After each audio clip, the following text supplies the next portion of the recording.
శ్రీకృష్ణదేవరాయల కాలంలో ఒక వింత సమస్యకు రామకృష్ణుడు చెప్పిన పరిష్కారం ఇది.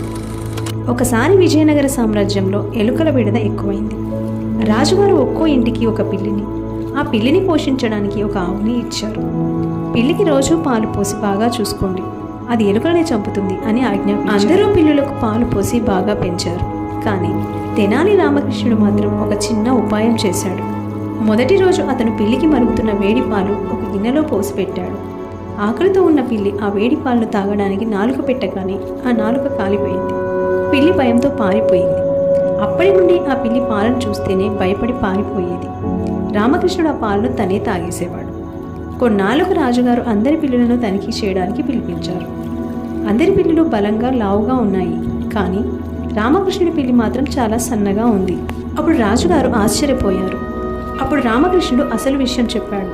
మహారాజా, మనుషులకే తినడానికి తిండి లేనప్పుడు పిల్లులకు పాలు పోయడం దండగా అని చెప్పడానికి ఇలా చేశాను అని అన్నాడు. రాజుగారు అతని తెలివిని మెచ్చుకున్నారు. ఈ కథలోని నీతి ఏంటంటే, మూఢనమ్మకాలను లేదా అనవసరమైన ఆచారాలను గుడ్డిగా పాటించకూడదు.